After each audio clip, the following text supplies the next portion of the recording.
Case, I think we can get underway. Welcome to the December 14th, 2022 meeting of the Chelmsford Planning Board. We are, of course, live. We are also on Zoom, should anybody care to dial in and meet with us that way, although be forewarned that if the internet does something bizarre, the meeting will continue nonetheless. That said, let's see, what do we have?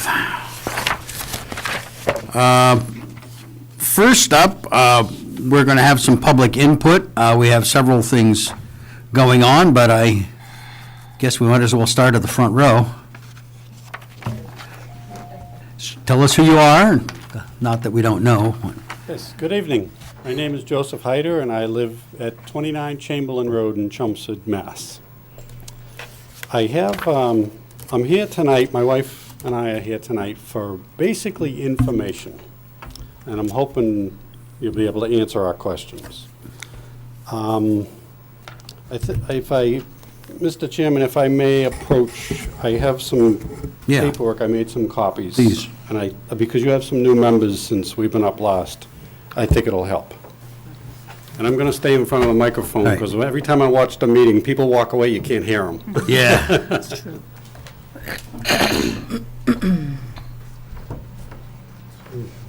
Thank you. Oh, you don't trade that one because my Okay. No, that's fine.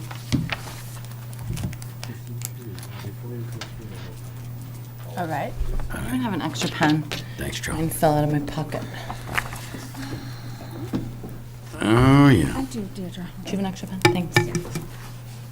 I might actually have, I left it on my desk. Sorry about that. Oh, mine fell out of my pocket. I've got a choice. You get a choice. Wow. And some lipstick if you want. Thank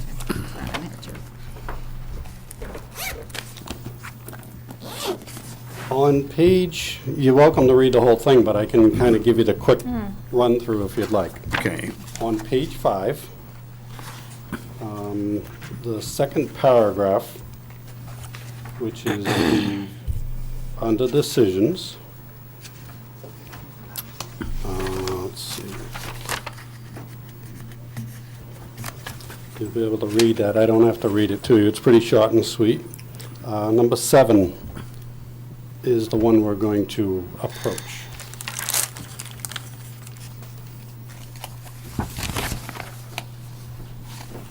This is in regards to the land that's located behind my home at Kidder Road. It's Lot 12, Kidder Road. And the project has begun site development, the excavation and all that. Now, under this decision that was okayed by this board, a few different members, but okayed by the board, we were supposed to have a fence installed. And there's a litigation involved on the land because there's an encroachment whichever way, so the courts will work out exactly where the property line is. In turn, another lawyer came in. Everybody agreed to move the fence out of the area in question and install the fence and continue with the order of conditions. Well, in this order of conditions, it states that not only the fence will be installed, but there will be 2 rows of shrubbery, evergreen trees, whatever, planted on their side of the fence, the commercial side of the fence. I personally requested that, and the board accepted it and put it into the decision. Well, if I'm going too fast, Mary, let me know. So now I'd like to give you there's a modification in the back of that copy, actually. It's like the last 2 pages. And that's what the lawyer came in and said, well, we're going to put up the fence and continue with the project. We had no problem with that. We want to see the project in and get it done. In this modification, it states that the fence is to be relocated and continue with the agreement that the board set in place. All right? So now I have, Evan and my wife and I have been back and forth by email, and a few phone calls we put in, but he prefers to email back to us. I can give you those, if I may approach again. Yes, please.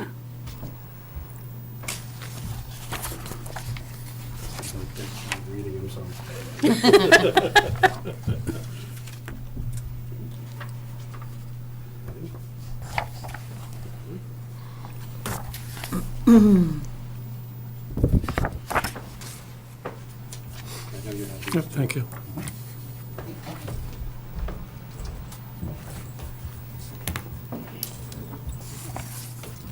If you look at the highlighted section, it says that the modification was basically specifically to allow for the temporary relocation of the fence. Unless I'm mistaken, I don't see anywhere in that that says that the shrubbery would be put off at any point in time.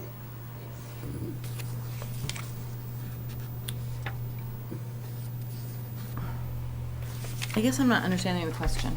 So you're wondering, if you want you think the shrubbery should go in?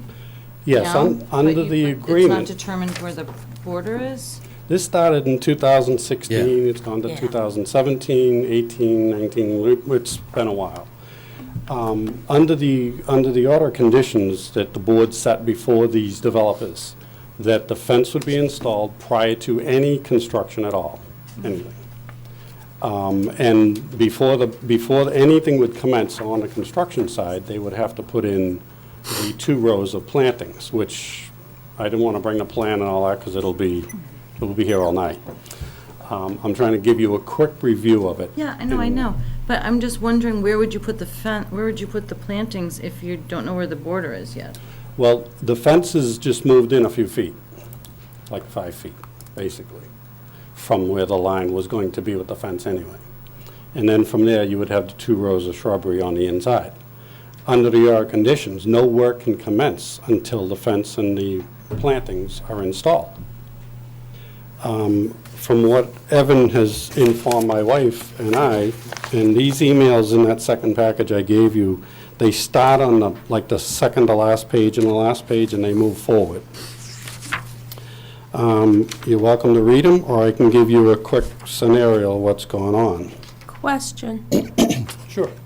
Joe, the landscape plantings, the position of those trees, are they, on the approved plan, are they in between where the fence originally was and where the fence is now?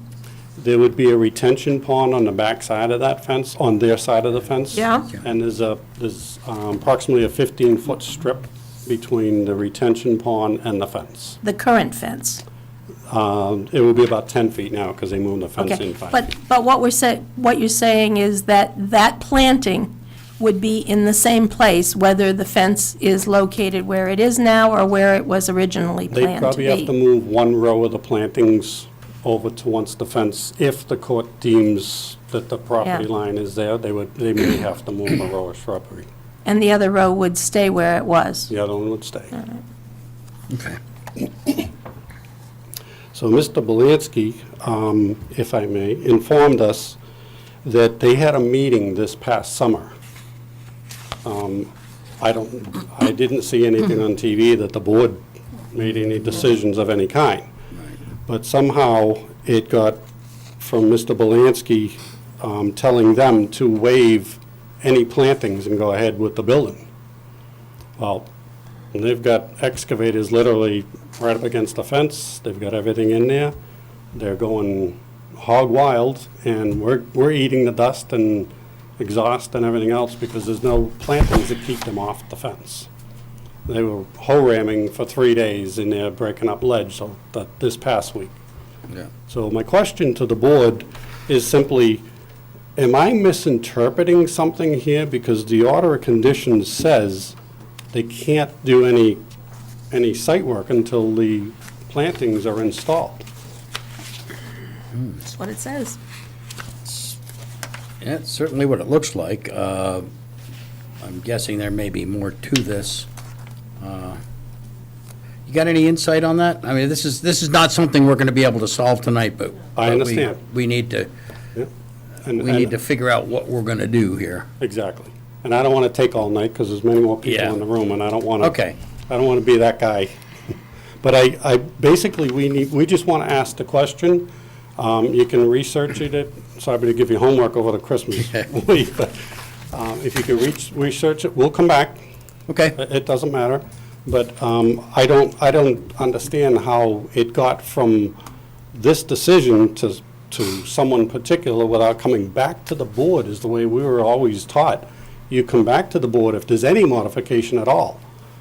They've modified the daylights out of this thing and they're not coming back. So we'd like to know why and who's giving them the permission to make whatever adjustments they want to do. Okay. The way we look at it is, there's rules and regulations set in place. And if these rules and regulations are not being enforced, whose job is it to enforce those rules and regulations? And if they're not doing it, why? What's the problem? I mean, if I see, we sit down and watch every movie, we call it a movie at night here, okay? We all get the popcorn. But, there's a lot of restrictions. You guys put a lot of effort and a lot of thought, and you work very closely together trying to make what's best for the town and get things accomplished. And, I mean, you're laying out rules, but if everybody that come in here said, well, I got my acceptance, I don't want to do that, I'm going to do whatever I want, we'd be in a lot of problems. So we need to find out how this is going the wrong direction, if that's. All right, yeah, I get the point. Okay, it's probably something we should pop onto our agenda. What do you think, Evan? Is that, or, You can certainly do that. I don't think the outcome's going to be any different based, once the summary of findings are presented to you. okay, Well, I You know, mean, when- they can't keep So- moving dirt around without In putting short, some in short, trees. your minor modification from December 9th, 2020, and I watched the video of that. okay, It's very straightforward. And Says the fence. the decision basically, as all your decisions do, references the applicant's project narrative description. And in the project narrative description, it specifically highlights condition number 5 and 7. And then it seeks a modification. But it only says the fence, doesn't say anything about greenery. wait a minute, I'm looking at section 5 here.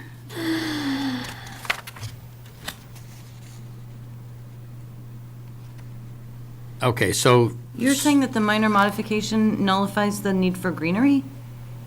It changes the sequencing as to when the greenery needs to be installed. Where does it say that? Your decision basically references the project, the attorney's project narrative. And then if you watch the videos, it provides further clarification. The reason that the fence and the landscaping was proposed to be modified is that there's a property line dispute. yes. I heard that, You're aware of that? Right. but that doesn't mean they don't have to put up trees. No one said they don't have to put them up. Well, somebody Or did. to wait until they got the the decision to do anything. Conversation this evening is about the timing of that. Well, it says before building is commenced, I mean, they're I just. understand, but the minor modification changed that. Yeah, I don't agree There's with no- that. There's Can no you point- dispute that it changed doesn't the look like I timing. agree with that. All right, that's, well, Well, I mean, rather than, this is something that's gonna take a little bit more thought than I think we can yeah, put in a we'll couple have of to- I mean, we'll have to minutes here. schedule, put it on the next agenda, we'll have to notify the I'm gonna, let the me spend some proponent, time and on then- this, and I'll go watch that session. Thank you, Maybe we Mike. could get Paul Haverty to, so. Well, no, it's not a Paul was Haverty involved. problem, it's a. Paul was at your December 9th, Yeah. or the Okay. previous, Yeah. the preceding meeting. It's a matter of what actually was committed, and, okay. So I'm gonna spend some time on Can I just have a that. question? Can I just have Sure. just clarity? Because, I just got handed this, and this is the first Yeah, I time know, I'm and hearing then it. you have, I'm trying to we've seen skim this one. this really quick. Yeah. But can you point out in the modification narrative where it nullifies, can you just highlight it? It doesn't for me? nullify anything. But It's where does not- it change it? Like the order, can you just walk me through that? Again. Yeah, I'm well, com- item number two Two. acknowledges the original conditions, Yep, and it uses the phrase "was to perform," and then it goes through, and then number 6 speaks specifically to the fence, right? okay, so this is where it says. Oh, I see how It this was plays. to perform, okay, so it's highlighting is this how, we're trying to say it's highlighting the items that it wants to change, and then we're changing it through number 6? You change it through a minor modification. But it asks to change the location of the fence. It doesn't ask to do anything with the landscaping. Correct. That's our question. How did that all of a Okay, sudden? It doesn't request Yeah. modifying the landscaping requirement. May I suggest that we all read through this with some care? Yeah, I can see what's going on here now.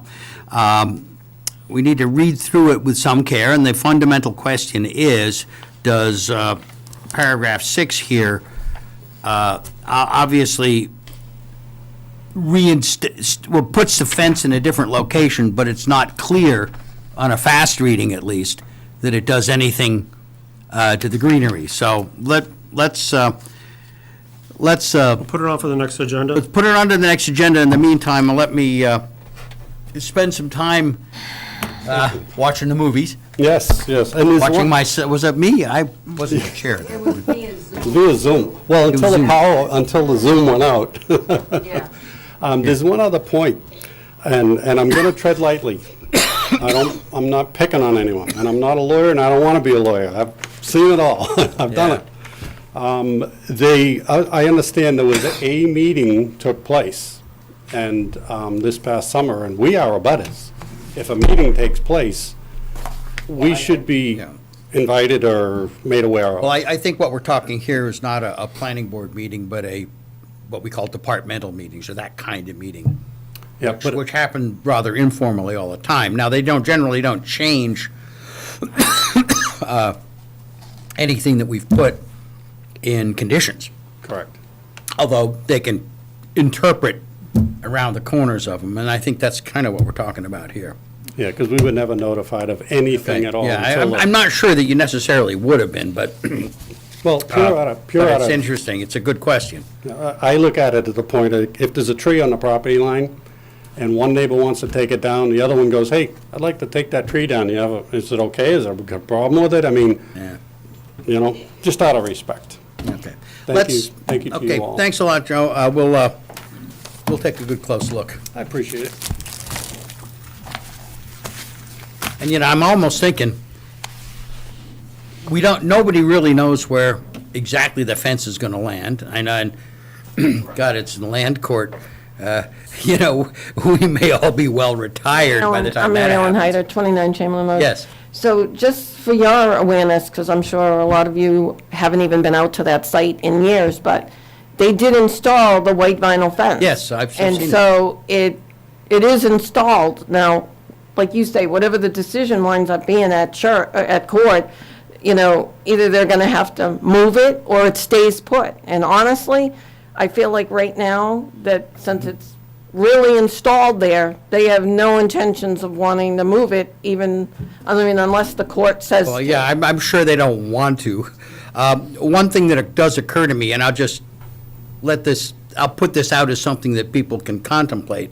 It sounds as if under the original conditions, they were on the hook for basically 2 rows of trees. Yes. Now, one could argue that it doesn't make a lot of sense to plant trees on the piece where there is some dispute. But it certainly sounds like at least one of the 2 rows of trees could be on land that is not in dispute. And that might, rather than having them lay down two rows, at least lay down the first row, and then when the dust settles in land court, figure out where the second row is going to go. And that might be a possibility here. I'll make this brief, Mike. Yeah. Also, my thought is, where they want to put the fence directly on that property line, There's been a number of times they come around and walk Yeah, I on know. our property.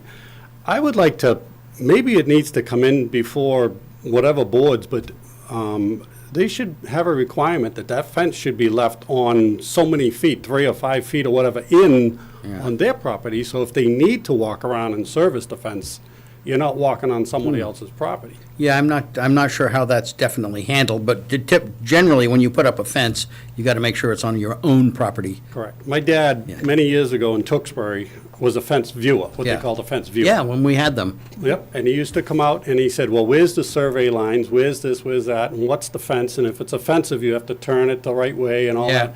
But he would say, no, you have to follow the rules.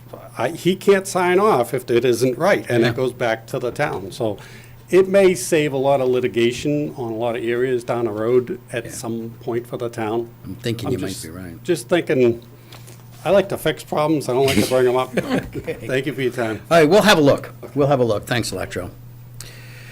Okay, now, we have some stuff coming up on Monmouth and McFarland, which I guess is coming in the context of public input, but is going to be basically the bulk of the meeting. If there is any other public input on matters that are not currently on the agenda, now would probably be a good time to do them, and then we can go into the discussion with the property owners. Good evening. Unencumbered. Hi. Chris Bowman, Precinct 10 Representative, 3 Julio Street. So with that, I have a question. Yes. It's my understanding that the agenda items for 270 Billerica Road and 250 Apollo Drive are going to be rescheduled. Well, we have requests to continue them. We generally allow those.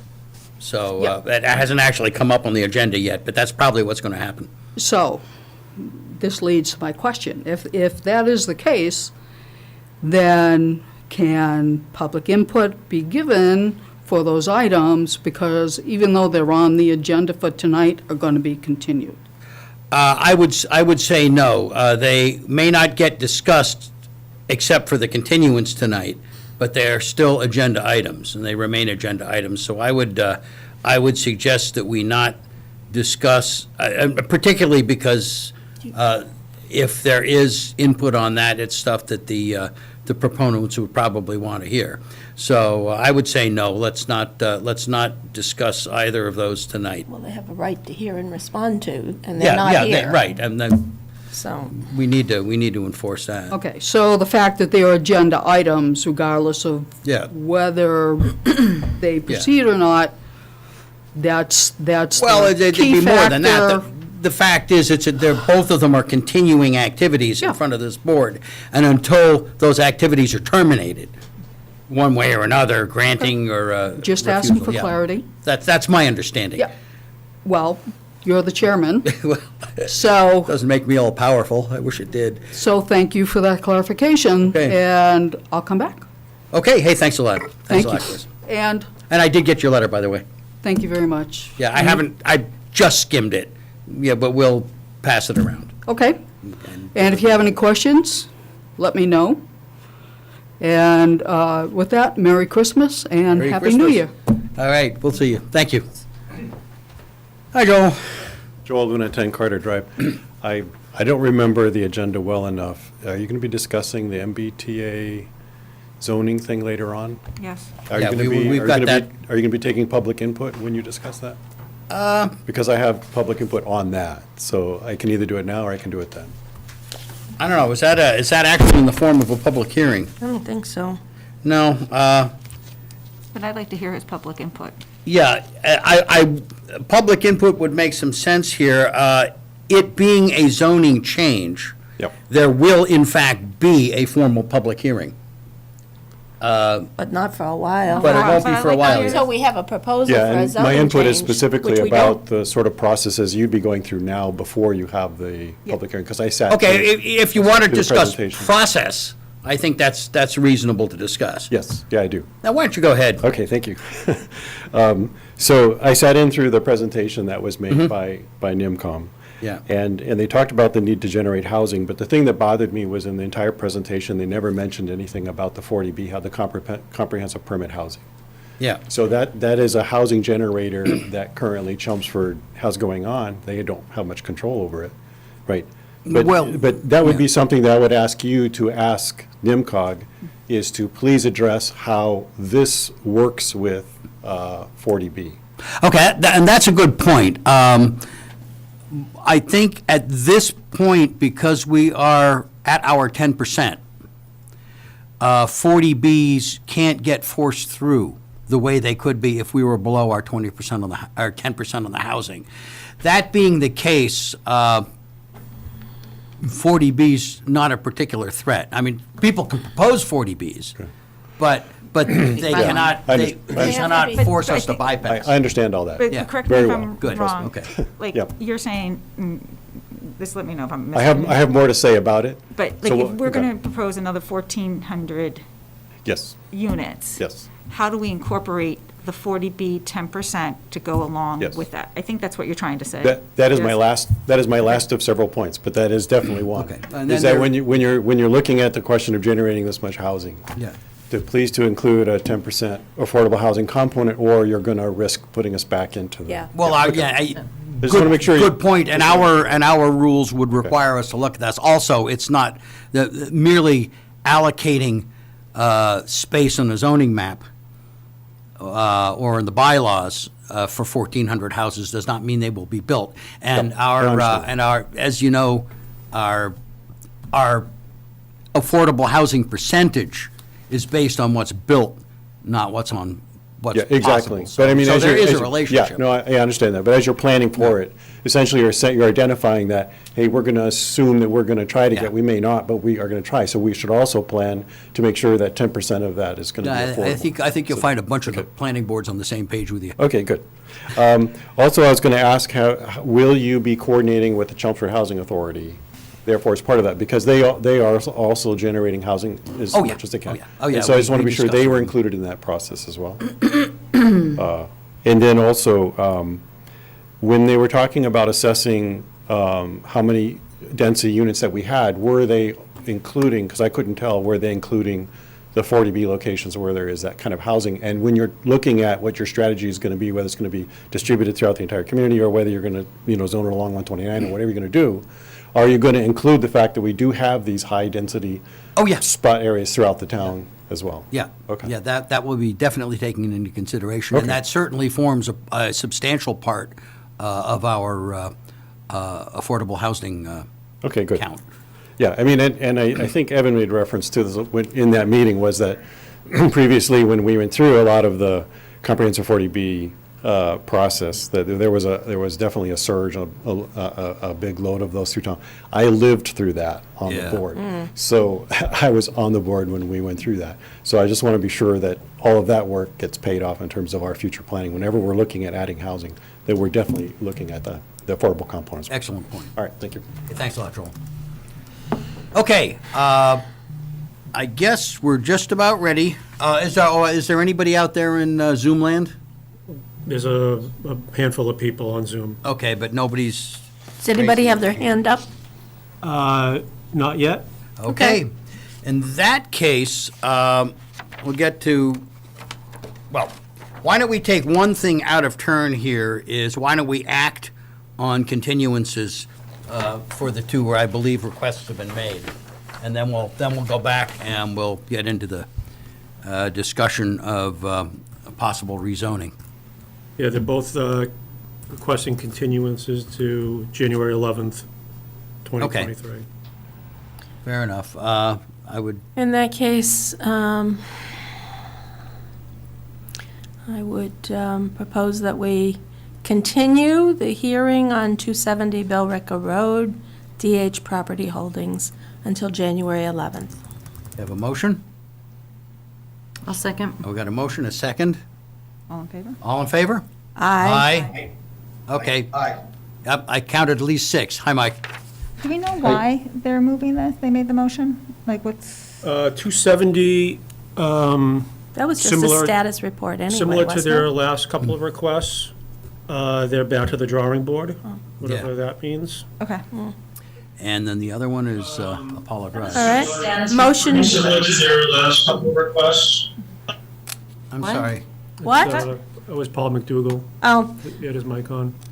motion to continue 250 Apollo Drive to 250 Apollo Drive LLC until January 11th. Have a motion? Second. I got a second? All in favor? Aye. Aye. Aye. I heard plenty of ayes out there. Okay. So those are both continued. Now, let's get to the meat of the Can I ask a quick meeting. question? Mike, Evan, what else is on the January 11th meeting already? Oh, they were on it. Yeah, you have, Are we loading it up with these two big ones too? in addition to these two continuances, you have a new hearing, 264 Groton Road. It's a two-lot subdivision. And then we have 12 Kidder administrative discussion. Do we have Riverneck back on? No, Riverneck is on for January 25th. Okay. Well, it'll be a Great, long thank night. you. We can handle it. That's not too bad, thank you. Do we want to, let me poll the board here. Do we want to start at 6:30, or do you think 7 o'clock will cover us? That's my busy season, like, I'm really busy Huh? with year end, so 7 o'clock would be best for me. Okay, then let's go with 7 o'clock. Let's leave it at our regular hour. Thanks, Mike. Okay, without further ado, we asked property owners on Monmouth and McFarland to, or at least notified and asked them to come in, those that wanted to discuss the possibility of some rezoning from IA, which is the current zoning status, to residential on at least some parts of the land up there. We don't have a specific plan in mind, but we've been talking about adjustments to our zoning map for some time, the board has, and it's also mentioned in our current master plan that we should look at this, and we've also had NEMCOG over in Lowell giving us some input on it as well. So this is part of a larger process of looking at zoning, looking at the zoning map around town. With that said, I don't know, Evan, do you want to? Zoning inconsistencies around, like. Yeah, there are So, like, inconsistencies this in is lots what- of places. Right, like, that was what our charter was, to go look at the zoning Yeah. inconsistencies and kind of Yep. reevaluate what we can do about them. Yes. So, I think it's pretty straightforward. I would suggest you just take one street at a time and ask for public comment. Okay. Questions. then we will do exactly that. Now, let me see. Monmouth is the one that's right next to the, quote, fire lane, Yes. and McFarland is the next one up. Right, Is that The one right? next to the highway. yep. Yeah, it's closer to the highway. Okay. Why don't we take them one at a time, because there's no requirement, if we do make a change, we wouldn't have to change both of them. We could change either or both. Or neither. Or neither. So is there anybody here who would like to speak or give us some ideas or opinions on Monmouth, on possibility of rezoning to residential there? And then after that, I'll give you some, offer some discussion about what rezoning it would actually mean from a practical point of view. Why don't you do that first? Oh, okay. Well, let me point out, this will be quick. We can rezone, and very likely we should. Maybe. But in any case, that's not going to change the rights in any substantial way of people or enterprises that are already there and are already established. So, I mean, you have residential properties, residences on IA, it goes to residential, it's not going to really make a lot of difference there, nor is it going to make a lot of difference to somebody who's already established an industrial use on the areas that we rezone, although I think in this case, there's not a lot of that. So it would protect them from someone on the street deciding to. Yeah, deciding to, convert to a right. commercial use or to buy the property But next it's not to going to them. protect you from abutting industrial use. So Right. so it in a- provides in a no, substantial way. There's some details on buffering that might come into play, but nothing, not even. nothing large. not even, because the buffering is for use as residential as well as zoning Right, as and you've residential. already got the So advantage it of that. doesn't give you any additional protections from anything beside you in the industrial zone. It would prohibit you from putting an industrial use on your land. You currently cannot put a commercial use even as a IA, because commercial uses aren't generally permitted in industrial zones, except if it's a home business. And there's a whole lot of special rules about a home business. So you could put a home business there as is, and you could put a home business there if it were changed to a residential zone, in both cases, provided that you met the requirements for a home business, which are pretty lengthy. What it does protect you from is your neighbor selling to an investor that wants to put in an industrial use. What it also means is when you want to sell, you cannot sell it for an industrial use at, the going rate for industrial property. So, Yeah, that, I think that Does that sums it up pretty summarize well. it? Yeah, okay. I think that does. Fire away, name and, Katie Melville, 6 Monmouth Street. yeah. Just a follow-up with that. So the fire lane, it won't affect that at all? Like, if we became residential, it wouldn't affect their ability No, to it's not- buy It wouldn't that? affect that at all. Doesn't affect it at all. Okay, all right. In the map you have up there, on the left, that's Monmouth Street. What's with the orange box in the top right? That was just a property that was highlighted to create the map. Oh, okay, all right. My understanding is that that property on that spot was bought, but is not really being used as residential. I'm sorry, who bought that? Didn't we decide Davis bought that or somebody bought that? Is that the one that the house? The yellow house, the landscaper bought it. So my question is he using it as landscaping right now? Is he allowed to be? If we change the residential, would it prevent him from doing that and expanding it more? That's one of my, I have a concern with that property. What's that? Does he live there? I have no idea. It wouldn't matter, because landscaping is an industrial use, which would be a permitted, although I believe that all landscaping businesses are indoor or outdoor contractor yards and require special permits. So if he doesn't have a special permit, Right. it may be non-conforming, Yep. non-approved use. I'm not aware of it. But- It hasn't come to town hall for Yeah. So the any answer, review or permits or Yeah. anything like that. Is so the there- answer is yes, he could.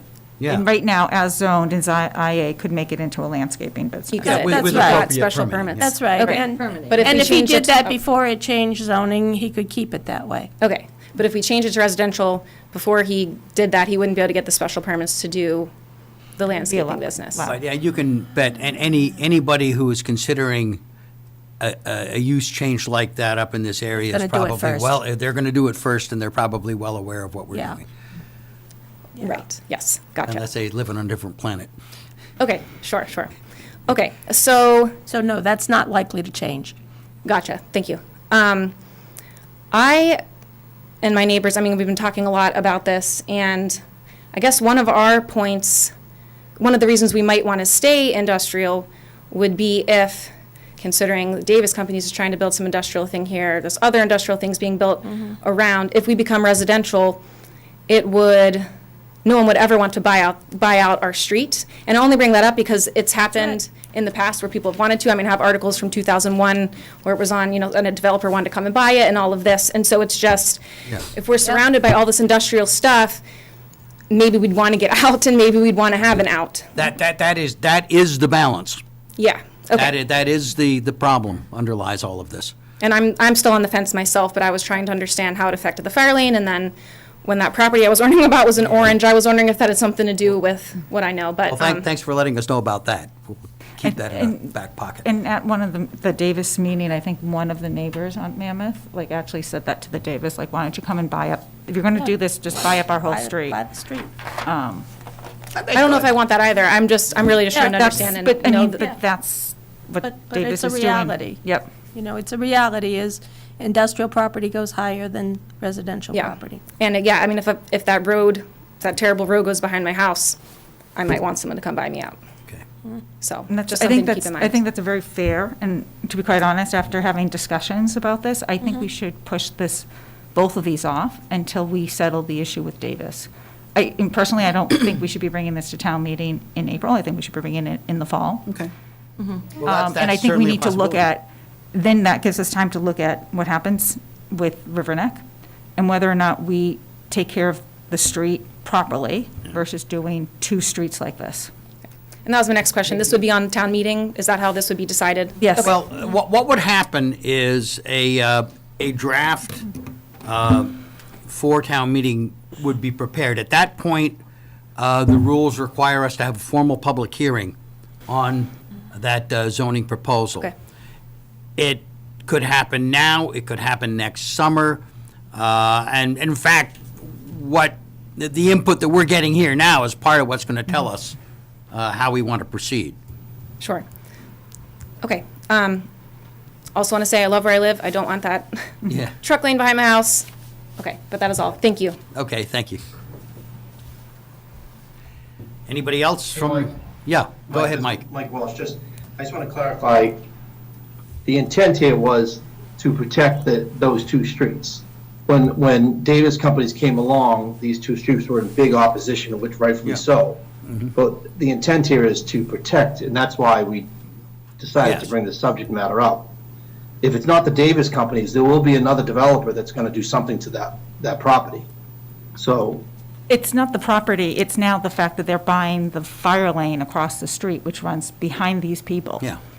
And until we figure that whole thing out and figure out what they're going to do, these folks, rightly so, I wouldn't recommend that and I wouldn't be in favor of us proposing this to town meeting to change this, because if that's going to be the case, and now that's going to be a trucking lane, then you might as well get rid of all of River Well, Neck let's- Road and make that all IA. And that's, no, we're not. Well, that is we're all not gonna IA. make- No, it's We're not, not going to make because, the recommendations if the neighbors are not for it. right. right, So but that's, absolutely- but that's, We're certainly not going to do that. Right. But I right. just wanted to say that was the reason, because for 6 months, they've been talking about their neighborhood, how nice it is, and they don't want the trucks and all that. So Yeah. this Well, was you an want- option to try to lock down their direct neighbor from putting up a small warehouse Yeah. and doing things down the road.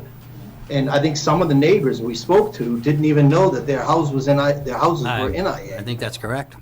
Right, And we brought that to their attention. So we've been trying to clean up the zoning conflicts, and this is one right in front of us that we Yeah. should clean up. But obviously, if the neighbors don't want it, then we will not do it. But Right. I think that's absolutely correct. right, but I agree. but I do recommend that you were the one Even that if told. one neighbor doesn't want it, we're not going to do it. Well, I think there's too much at play right now. You've got Davis, who's buying Apollo Drive, who wants to put a friggin' truck lane there, that this board told them to go look at and do. So, yeah. Like, let's wait. Let's wait until we figure out what Davis is doing, how they're doing it, how they're addressing the traffic that we asked them to go and address, and then look at the zoning and make sure that, then we can look at the conflict, because now this changes that. Well, I would say let's make the go-ahead decision after we've heard what people have to say. And that's not something, we don't have to make that decision tonight, and I don't think we will. Hi. No, absolutely. Sean Campbell, 19 Walnut Street. Yeah? So thank you guys for all your time. And, I've lived on Walnut Street for all my life. And, certainly I've seen a lot of changes. I was there before Apollo. It used to be a farm. And my parents owned the house, I bought it from them, you know, and, I mean, I have all the documentation from when they purchased the home in the 70s, and we were IA, and, you know, we've been IA, and, you know, we've seen different changes happen. Of course, you know, I think Monmouth Street is really in a bad position today because of mainly the Davis Company. We're all scared, we're confused. We see our neighborhood, like Mr. Walsh said, it got rocked. You know, it was a nice, quiet neighborhood, and we have this fear of this highway coming behind us. And, you know, I wanted to reference somebody called George Rowe, who lived at 225 River Neck Road, who was right, you know, at the Mercury Building. He was in that small house that sold to the Davis Company. Yes, yes. And, you know, one of the comments I would say is, I would say that George Rowe pulled his parachute, and he said, I'm selling to these guys because I don't want a warehouse in my nice, quiet backyard. And I think a concern I would have is, I mean, I don't want a parachute, but if I got a highway and a warehouse, and then some other warehouses coming in, I mean, I think it's good for us to keep our parachute, and, you know, so I think it doesn't sound like we gain anything. And if the Davis Company, you know, or some of our other fellow neighbors on River Neck, like the Davis Company, gave up their IA, I'd be cool. You could say, hey, you could take, you know, you take mine, you give away yours, and we keep it a neighborhood. But the problem is our neighborhood is getting rocked. And we are in the IA, and I called Evan, and, you know, I've talked to him numerous times. And if you pull it up on a map, we're really in the IA. And we're not really directly related to River Neck Road either, because we have the possibility of latching onto Apollo. In fact, when they were looking at purchasing Monmouth Street prior to build an office building, they were going to come in the back way, and they were going to decommission it. So essentially, the future, I always felt, for our area was to be something greater. Of course, not a warehouse. Nobody wants a warehouse, but, I mean, a nice restaurant, a fine hotel, something that the community can enjoy, something that creates good quality jobs. I mean, I think we're all happy to. So I guess I'm against the IA change. Okay. Now, my property is kind of interesting, too, because, I guess I'm on the line, or, you know, my property's half IA and half residential. So I'm kind of a strange case. I would prefer to be all IA. Now, I don't know why. Actually, I do know why. So when they were initially going to purchase and redevelop the area, they changed. They were not going to purchase my property. They were going to purchase my neighbors.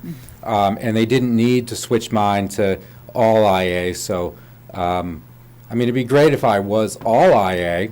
But I mean, I guess there's really no way, I don't think we could ever make a change like that. Right? I mean, Well, you know, It has to that's go something to be from considered. That's a problem, a separate kind of problem that shows up in several spots in town where there are properties that are divided. And, you know, you wonder how on earth these lines got drawn, but they got drawn, and I don't know what leeway we have to propose and carry forward adjustments to that. But that's a separate question, Right. and one that I think the board should at least discuss, you know, in one of our work sessions. Because, you know, even little tweaks Right, yeah. might be reasonable in When- some cases. when they had the developer, See, we could deal with. Yeah, that may be. Just highlighting them all the properties. we have a in town. Highlight them town. all, get the owners in here and let them choose. Ask them, let them choose, yep, and then go in And front then of town. redraw Yeah, go lines. find them all and fix them. right, I mean, it would be nice to be all the same on Monmouth Street, Yeah, you know? I understand what you're saying, and I don't think it's at all unreasonable. Yeah. Either way it Right. goes, to make it And consistent. I think, Kind of a you know, housekeeping issue, really. Yeah, it's a Yeah. housekeeping. Yeah. I also feel that, you know, we're under the magnifying glass, so, you know, I watched the NIMCOG meeting, and I actually called them, and, you know, they had, I spoke to, I forget his name, but he referenced about 15 different locations that he identified, and I felt that because of the Davis Company, we were just thrown right to the front line, like, hey, we hear Monmouth Street, and this is something that we're talked about all the time, so let's just do these guys first. And, I mean, it may make sense to go to some of these other locations that are near, I think there's one near a school, you know, in different parts of Chelmsford, because I think Monmouth Street has a lot on its plate right now, you know. Yeah. You know, I watch every planning board meeting, I know all of you guys now, you may not know me, but I see you guys all the time like you're, you know. Am I going to get an Oscar? Yeah, I need an autograph. You know, it's certainly, I've watched more planning boards and learned more in the past couple months than I ever have in my whole life. So it'd be good for Monmouth Street to have a break. Okay. And I don't think anybody really knows the right move, because, you know, if you asked me and you said, hey, look, my other neighbors, they're selling to a warehouse and they don't want my property, well, I mean, then I'm against that, you know? Yeah. So it's hard to, you know, nobody's got a crystal ball, and we don't know what the future holds, but I think my safest bet is to just keep things the way it is, and hope for the best, Okay. and I hope that the planning board does the right thing, and I hope that we can, you know, come to something that the whole neighborhood agrees on with regards to the Davis. Thank you. Well, I certainly think the board will do the right thing if we can figure out what the right thing is. Right. That's the trick here. Yeah. Okay. All right, thank you. Thank you very much. Thanks for your input. Anybody else on Monmouth? All right, let's go to McFarland. Do you want to stand? No, we get a couple more. We got another Monmouth? We might have- Hi, Peter Hi. Brink, 23 Monmouth. Yep. This whole change, it's just kind of boggling for me, because the board meeting like several years ago, I think it was at the senior center, Yep. where they tried to change Riverneck, that whole 199 Riverneck, and it didn't happen, correct? And that's how they try to rezone it, so. Is that the Are you rezoning, talking- or are you talking about the overlay? He's referring to the the e-commerce. rezoning. The e-commerce, e-commerce, like yeah. Which we which def- somehow got Right, equated to. so that never happened, it just kind of like, we're not gonna do anything. So, So, in effect, that's how this whole thing of Davis Company is now coming in. Yeah. So, see, I'm kind of worried about that, because if that does happen, and I mean, they're not backing down. And if it does happen, I know they just say they're gonna put in a small little trucking road, but I just think, you know, 5 years after that, it's gonna become a permanent road. I'm speculating, I'm not saying it is. And whoever it sells to, if it's gonna be a UPS or an Amazon, if that happens, then it's not just the trucks, it's just everything. So we're scared. We're scared of, I can understand. like, what's gonna happen right behind our neighborhood. So, and we can't change that, unfortunately, but what we can do is at least, you know, protect our value of our property and just keep it the way it So is. is your thinking to keep it IA? Keep it IA. Keep the value? Okay. Because if all that happens in the next, you know, 10 years, if all of a sudden we have a road going through there and all that, then, you know, we don't want that. Well- But then a developer might want that. Well, you know, you make a good point, and in fact, there's nothing that says we have to act immediately on this, and it may be wise to wait. But we want to at least give the option and discuss the possibilities. Correct. And the other thing is, of course, we're talking about Monmouth right now. We're going to talk about McFarland in a minute, and the answer may be different for McFarland. So I don't know. They're Yeah. separate. They're a little bit separated from this. Yeah. Okay. I mean, if that whole project wasn't there, I would say, yeah, just go strictly Okay, residential understood. and would have a beautiful neighborhood. But I just don't see it going in that direction. I think your point's well taken. All right, thank you. Okay, well, I think at this point, it's fair to say that we're probably not looking at rezoning Monmouth, given the when at we least don't- not right now. either one until we figure Yeah. out Davis. Hi. Hi, I'm Sungwoo Kim. I live on 36 Monmouth Street. Thank you for taking this time to hear our Thank you opinions. for coming. Thank you for coming out. I don't have much to add, actually. I think what a lot of the neighbors said, I share the same opinion.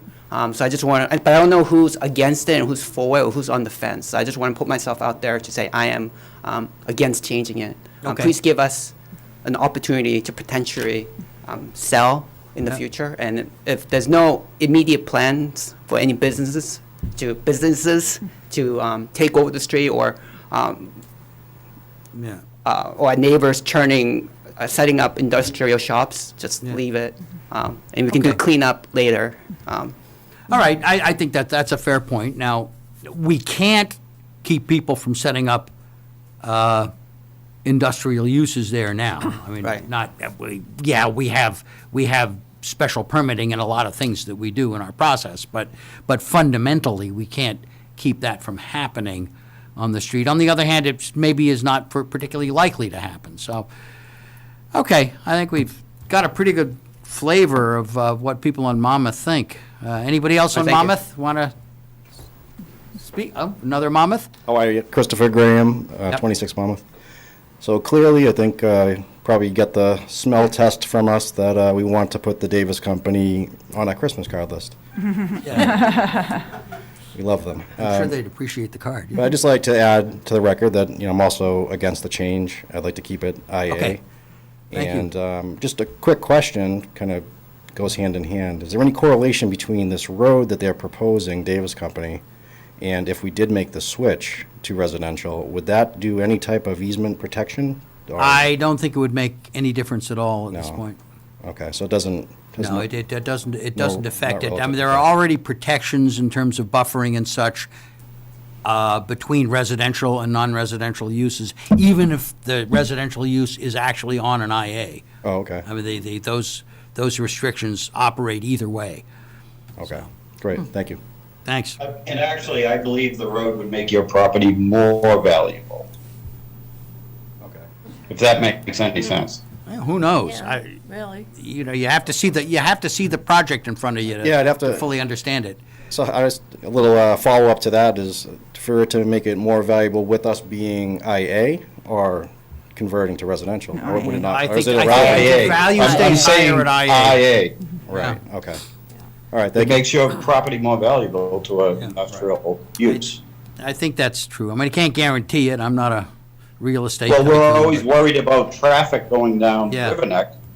And if there's a way to go directly to 129, it makes your property more valuable. Yeah, may very well. Okay. Anybody else like to speak? Either Monmouth or McFarland, or pretty much anything else, I guess. Hi, I'm Bob Delaney. I live at 22 McFarland Road. Thanks. So we got McFarland on the table here, but I don't have any residents that really I could speak on behalf of here, but I think you should put it on hold while Davis property is still going on. Okay. Fair. 1984, when we bought on McFarland Road, Tim Boney was in the process of putting in Apollo. Yeah. And there was discussion at that time of buying the homes on McFarland Road Okay. to tie into Route 3, which of course we know that only government was able to do. And I'm sure that Davis would have loved to have been able to turn around if they could have bought McFarland Road up, Yeah. had access right out Can to you the major imagine what that highway. area would look like if they'd hooked up to Route 3? Yeah, I know, another mess that they're still gonna run into The anyway. thing would be but- paved all the way. Yeah, so I just wanted to, say that I think you should really put these two roads on hold right now and Well, look at I other think ones I as think far as that's the one. that's probably what we're going to do. I mean, Okay. Yeah. All right, thank you. I think we've heard exactly the kind of stuff we needed to hear. Anybody else? Okay. Want to check Zoom? Yeah, anybody out there in Zoom land? Yes, and do.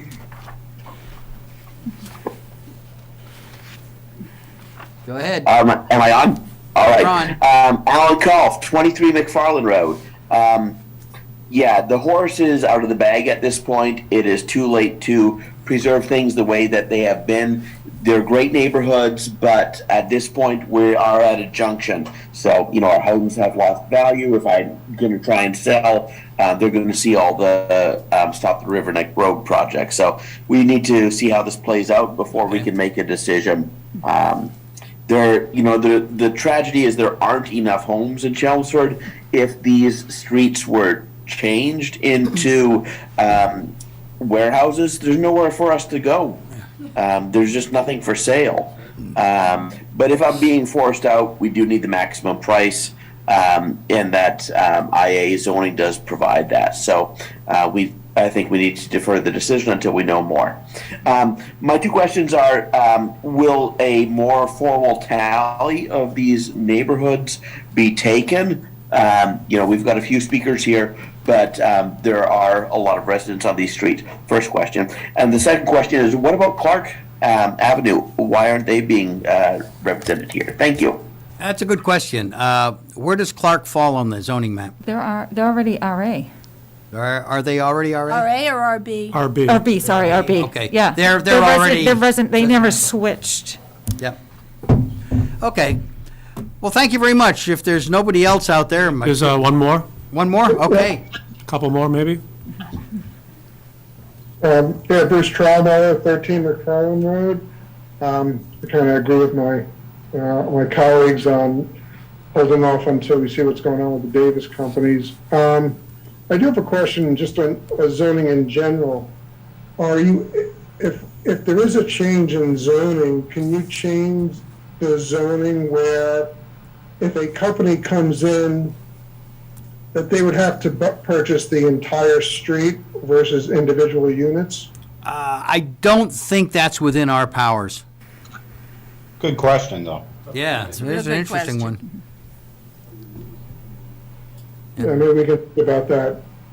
As the Davis companies come in, if that's something within the town's jurisdiction to put zoning in place that I don't. That protects us a little bit more. I see what you mean, and it's a good point. I don't think we have any good legal way to require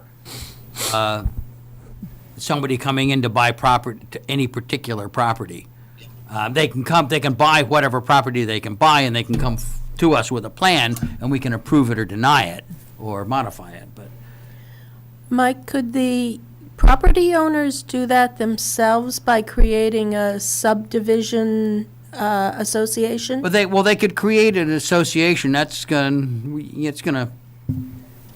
mean, help. at It's that- gonna help at that a lawyer point, it buy a would new have- car.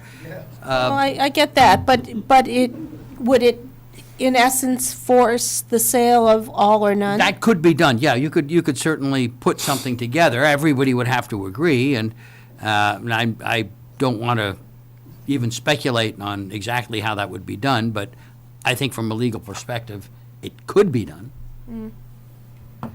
Okay. All right, thanks a lot. Thank you. Anybody else?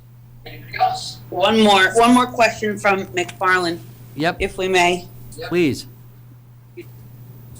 Is anybody on the board going to be able to make money off this deal from the Davis company? Not a chance. They might double our salary from 0 to 0. No, it's not as far as I know. And 100% sure? Well, anybody that were going to make some money off this would be in serious trouble if they didn't at least indicate that So possibility. that's not a yes or no? No, it's. How would I know? It's criminal. It's criminal. It's criminal. It's criminal. You can go to That's what jail. I was looking for. Yeah. That's what I was looking for. It's criminal. Yes. Are you accusing someone of this, Mr. Smith? That was Mr. Smith, and he's just asking a question. Okay. Yeah. I'm just asking. I do have a question. Do you Yeah. have any more residents online who want to? Doesn't appear to be. So for those of you who are now put in this predicament, if Davis were to build something that you would all be in favor of, would you want to, stay in your neighborhoods? Right. I just want to make sure, we're all clear here. Yeah, Like, that we're these all- that people we're are not going looking down a to road be that- selling their homes and leaving, but this is a direct correlation of what the hell is going on right now. We just don't want an industrial eyesore in our neighborhood, really. Yeah, well, I can understand that. Okay. Thank you. Well, I think we've got our message pretty well. I'm glad we asked the question, and I'm glad so many people came out to give us an answer. I very much suspect that we're not going to be proposing anything now or for the upcoming spring meeting, and I suspect probably not even for the fall meeting, unless there's a very substantial change in the situation that I don't anticipate yet. So, thank you. Thank you all very much. Thanks. Thanks. This worked. I would hope for the fall we would have something. Yeah. Okay. I guess that's it for our public input session. We have a little bit of homework to do for Joe. Sorry about that. Oh, that's okay. That's why we get big bucks, you know? I would be careful about saying that. Oh, I think they can look up our town salary. Big fat zero? No matter what you multiply zero by, it's still zero. And we had to rely on a write-in this last election. Yeah. Right. Okay, do we have anything else on our agenda? Yeah, we should probably have some discussion of the MBTA zoning. And then we were gonna, You've got something from the ZBA, Yeah, too. don't we have the Oh, we do?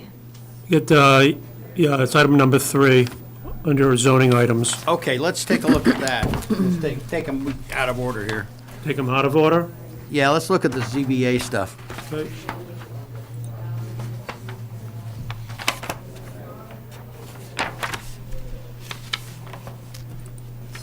Okay, so I'll give you the background. Thank you. Yeah, that So- would help. This kind of came to a head at the last zoning board meeting. And what is beginning to transpire around town, and it's increasingly highlighted during COVID and coming out of COVID, is that homeowners are interested in putting additions on their house to accommodate working at home. Homeowners are also interested in adding a garage where they don't have a garage. And homeowners are also interested in putting in in-law apartments. Right.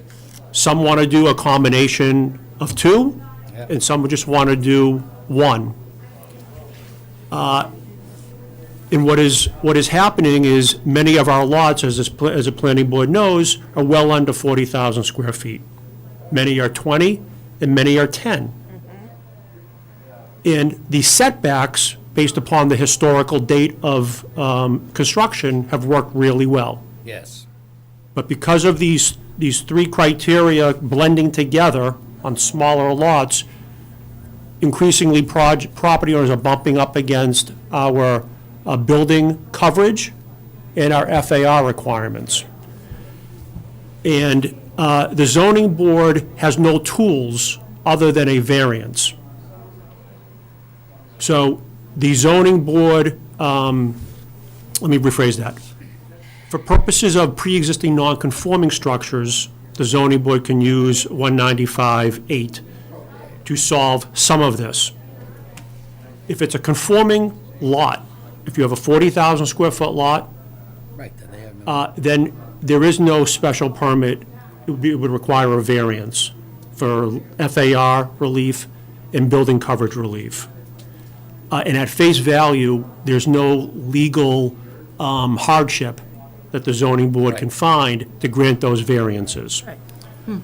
So the zoning board is interested in asking the planning board to advance two proposals. The first one is related to, let's see if I get these here. 195-8. 195-8 is very straightforward. In your handout, this is towards the back, you'll see it says zoning ZBA proposed zoning article explanations. and then you'll flip the page and you'll see a page of the zoning bylaw. So back in 2019, when we revised 195.8 to do the historical dimensional table, we inadvertently deleted section 2.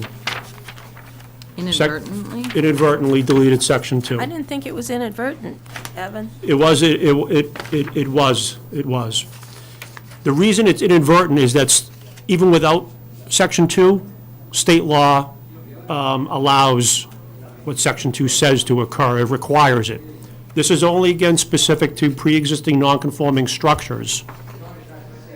So that's why I said to you, the zoning board has existing relief if the structure is pre-existing non-conforming. But not if it's conforming. Correct.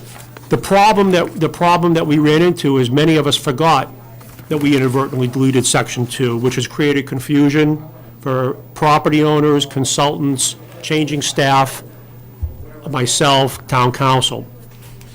So section 2, I'm sorry, a 195.8 revision is essentially housekeeping. It is to reinsert section 2 that was inadvertently deleted back in 2019. That will reinsert the provision, make it very clear that if you are pre-existing non-conforming, we never require a variance. Oh, all right. You go to the zoning board for the special permit like we always do and always have done. Okay, that's fair enough. Wait. I understand that. If you're non-conforming, And you want to increase that nonconformance. Correct. You go to the ZBA. Correct. and you don't ask for, so then, do the neighbors and the abutters? Oh, yeah, everyone gets, Yeah, they yep, get- yep. So you still have to go through the ZBA? Absolutely, I thought you just said you yes. didn't have to go through it. No, for any relief, you have to go to the zoning board. Okay. The existing 195.8 does have a by right building permit provision. That's what the sliding scale served. So that revision has resulted in a significant decrease in Chelmsford single and two-family property owners having to go to the zoning board. Because they And can do that was our that. intent. Correct. That was our correct, intent. Correct. Section 2 was for those who couldn't comply by right. You still go to the zoning board and you ask for the special permit relief. And they use their basic Yeah, variance. about a criteria. notification, and generally speaking, if there isn't significant neighborhood or a butter concern, and the relief is reasonable, consistent with the neighborhood, the zoning board grants. That's how we've always done business. Okay. So the Yeah. first suggested article to amend is to reinsert section 2, just to But- clarify. But that, section 2 addresses dimensional nonconformances, not nonconforming uses. Correct, Okay. correct. Okay. Right. Because I know we took out something about nonconforming uses intentionally. Yeah, all I'm talking about this evening is single-family and two-family. All right, Okay. keep going. Okay.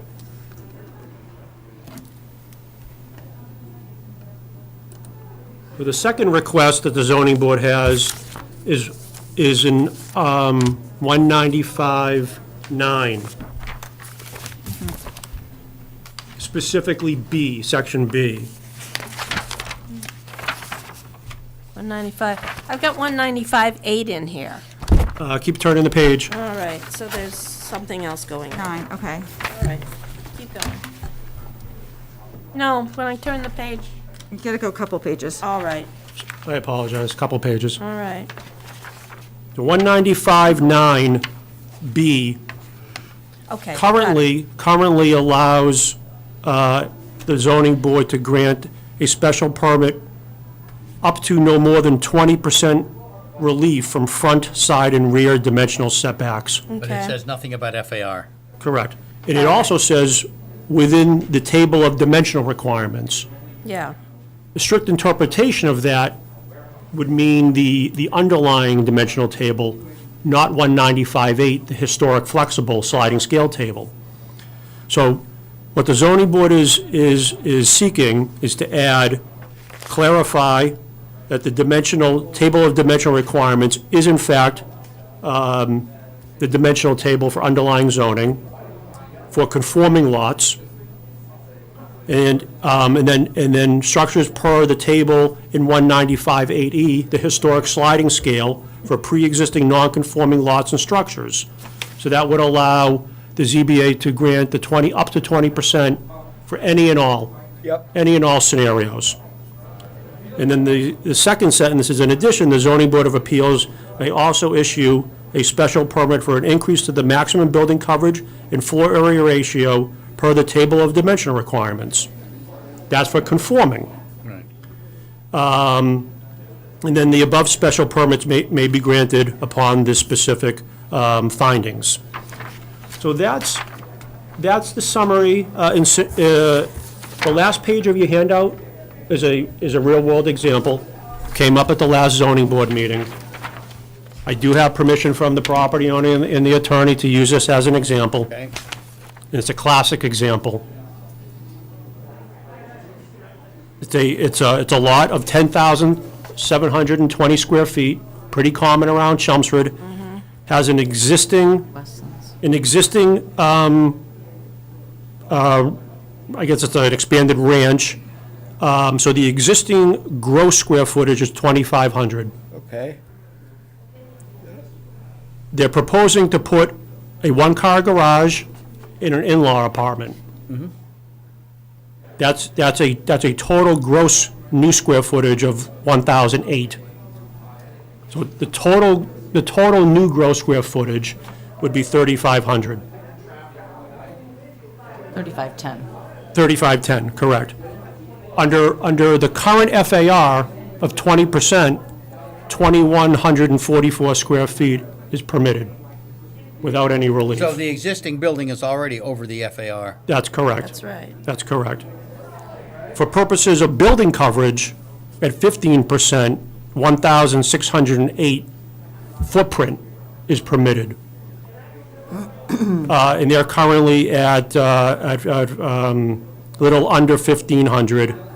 With the addition, building coverage would be 2,054 square feet.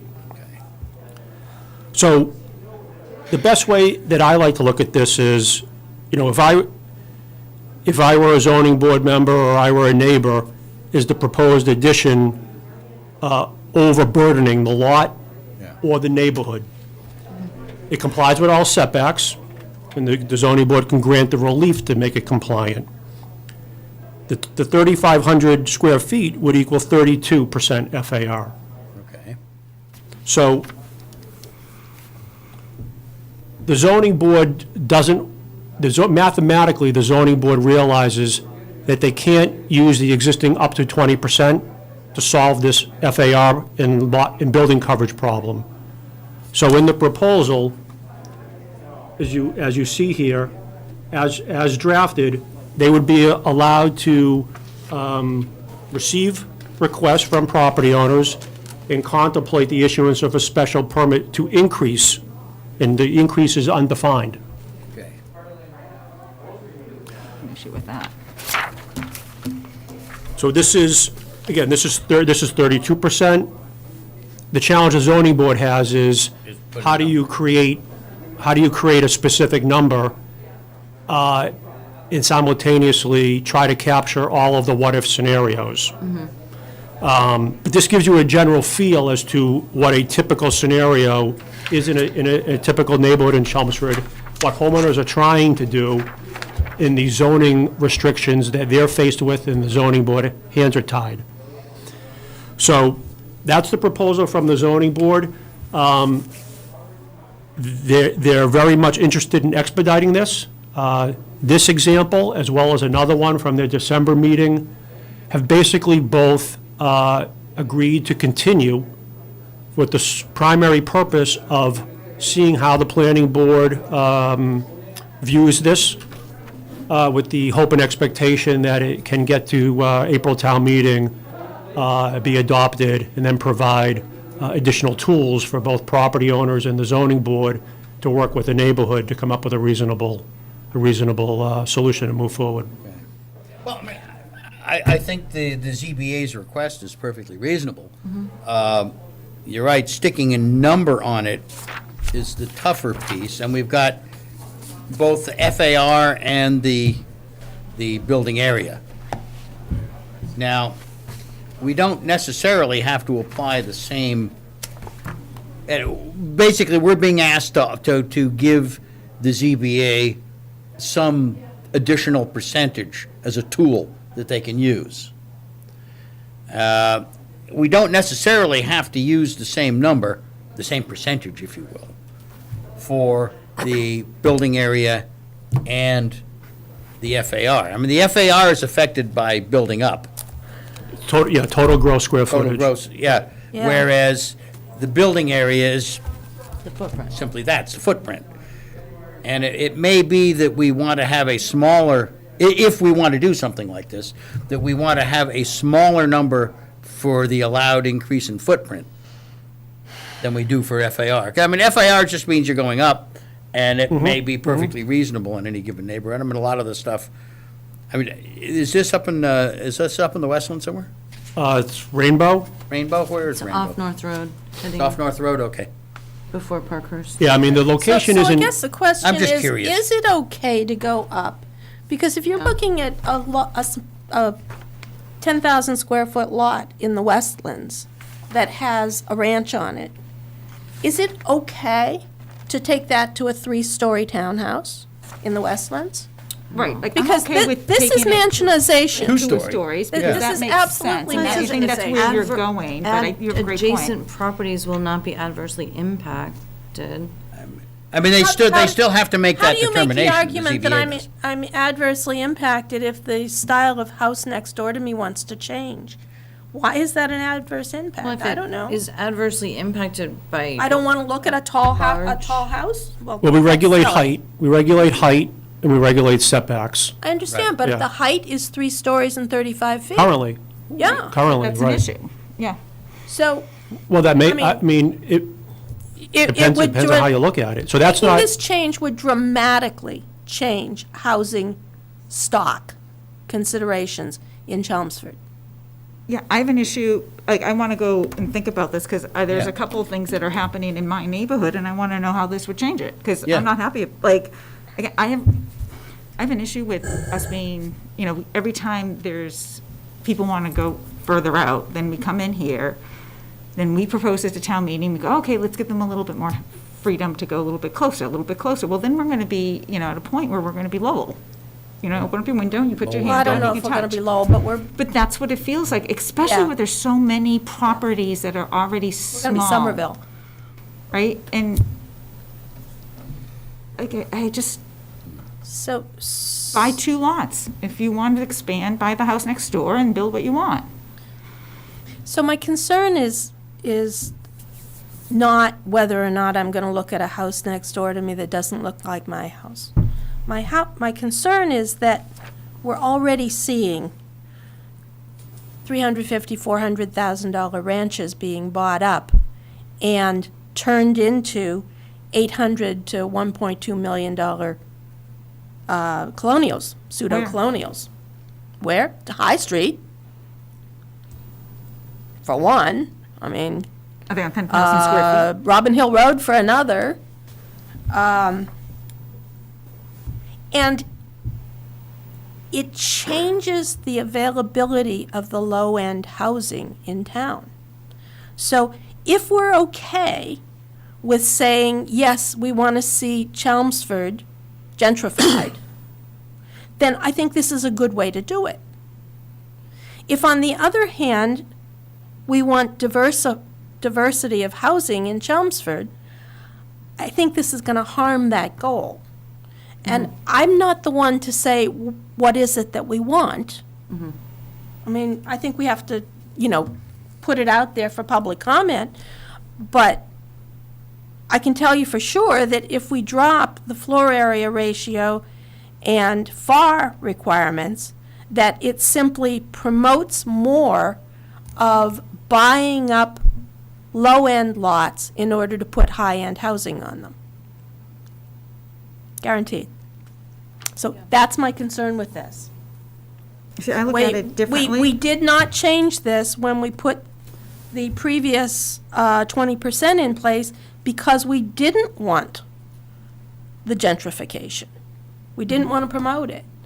So And that- to I mean, go it back and happens say now, anyway, too. it's going to happen to some extent So anyhow, but if our goals have changed and we want to promote that, then this is a good way to do it. Just to clarify Nan's comment, because you are right, but the clarity is, the by right option on the sliding scale did not allow the building commissioner to approve mansionization. I get that. And this wouldn't change that. Any mansionization now Has to go through the. has to go to the zoning board. Yeah. But this gives it some level of endorsement as opposed to, So is Being an mansionization, exception. in your example, are you making a distinction between the example I gave, where you have a Chelmsford family yep, who's bought, and they come to the zoning board with a specific proposal? we need to expand You- this exactly. function, yeah. So are you keying in on the flipper trend? I'm keying in on the flippers. Okay, yeah. and just to take this a step Yeah. further, do you view mansionization where it's a complete tear down or a 80% tear down differently than if they keep the ranch and they put an addition on the ranch? I'm not differentiating, Evan, because what I'm seeing is they keep the foundation, expand the foundation, and build upward. So they basically say, oh, but we haven't gotten rid of the existing So what house. Well, about- the so only thing that I'm that aware of remained that. was 2 walls and the I'm aware of foundation. that game. You know, So again, this is for purposes of Yeah. of pre-existing nonconformity. I mean, what if the revision, was specific to, eliminating those scenarios, where it specifically said, you must maintain whatever percentage of the existing structure, because that's what we're talking about, it's a pre-existing Evan, nonconforming I structure. don't know if we should limit the mansionization. Yeah, no, All to- I'm saying to is your- that right. this will create it. This will promote it. Yes, it will. And Yep. as a community, as a town meeting, and our public comment is going to have to give us the feedback on, Right. So are the they only- okay with promoting Right. So gentrification? above and beyond Or are tonight's. they not? Right, so procedurally, above and beyond tonight's, planning board initial discussion. I can't say that. If you're trying to get this to Springtown meeting, if you want to begin that process, the next step would be to schedule the You'd public schedule a hearing. public hearing, yes, I'd put the exactly. legal ads in, and we'd be able to begin to spread the word and invite people to a opening of a hearing probably in late January. Okay. It doesn't commit the board to anything. As part of that process, I'd obviously encourage the zoning board members to attend, to engage with you. We could put it on the town's website as news flashes to get the word out. I don't know if you'll answer Nancy's high-level question, but we've struggled with these provisions, even when we had town meeting revise the sliding scale. The concern is exactly what Nan's suggesting, is that the planning board, myself, and town meeting are trying to figure out ways to allow Chelmsford families Yeah. to be able to update and improve their home to modern standards without negatively impacting the neighborhood, Yeah. but not open the door Not for, displacing and replacing the neighborhood. not open the door to flippers who are intending on demolishing a modest house and building an oversized. So I would suggest that if we want to do a public comment on this, we should modify it into 3 articles, so that the floor area and floor area ratio and coverage are a separate article. Yeah, and I'm beginning to 'cause I- develop an idea here that I'm going to play I don't with think a little they bit. should go together. But They're 2 different issues. what we, It's easy to do, and that probably makes sense. Yeah. right, and on the floor area and gross area, you might, we need, I think, to give the ZBA some flexibility here, particularly because they have it for non-conforming. But it could be that we could limit Let I mean, me you could- work you on this. could I'm limit- thinking, You could limit increases to something. Yeah, maybe some change number. limit the But I, delta. but I still yeah, think you better. well, that we you can better limit the split delta, them. and you can also make the delta the sum of the delta, percent delta probably, for the floor area and for the FAR. Excuse me, for the FAR and for the footprint. So basically, in you can doing- expend more outward if you're not going upward. Right, and vice versa. Well, I've got some property in East Chelmsford that I think a developer is holding on to find out about what happens here, so I'd like to bring it by to see how that would impact. Yeah, sure. this Yeah, right but, here. yeah, I mean, let's Because get all the information we can I'm get. a little suspect on this, and I live in East Chelmsford where our lots are really small. Yeah. And I bought my house and I was able to add a second floor, it was a ranch, and because I fit all the zoning. Yeah. And I added value to the neighborhood. Yep. I have a next-door neighbor who was able to split their lots, because they had 2 lots because of 495. And they went through the ZBA, they came and spoke to us first. They said, Yeah. this is what we want to do, do you have any issues? We said, no. We didn't, protest, we let them go, and they built a lovely house. And I've got concerns, and I think most people in this town have concerns, when we start, every time we keep allowing it to get closer Yeah. and closer and closer, and it's more than just the McMansions, because I don't mind someone coming down, tearing down a house, and adding a nicer, bigger home in the neighborhood, because that brings up my value. Yeah. I do understand the McMansions that are, 5,000 square feet homes on 10,000 square feet lots are kind of ridiculous, right? Like, Yeah. I get what you're trying to say, but there's Well, and a the medium in there. diversification of inventory is a byproduct. Right. Right, but there's a medium, right? However, I'm a little concerned about always allowing for more and more, Yeah. That's a closer very and good point. closer Yeah. to someone's property line. I've seen, there's, a lot of, I know for a fact that there's someone sitting, waiting for changes to happen, so they can split the property into 3, because there were 3 original lots, small little lots, add multifamilies to it, they're just waiting in the wings. So, I still have those plans that they proposed, I like to see how that plays out on this, because that's my rule of thumb. Okay. Well, let me suggest this. Let's get this on the agenda for a public hearing. And let's split it, as you suggested, because I think the first piece that we looked at is a slam dunk. This is going to take a little bit more thought. Let's have at it. When could that, you make it around the end of January? Yeah, I think the earliest would be January 25th. Okay. What have other communities done? So, to Nan's point, communities have, they evolve, pain points. And some communities are more amenable than others. The Chelmsford zoning bylaw, for purposes of single and two-family non-conforming, has always been very accommodating. And for some neighborhoods, they would say that worked out very well, and for others may disagree.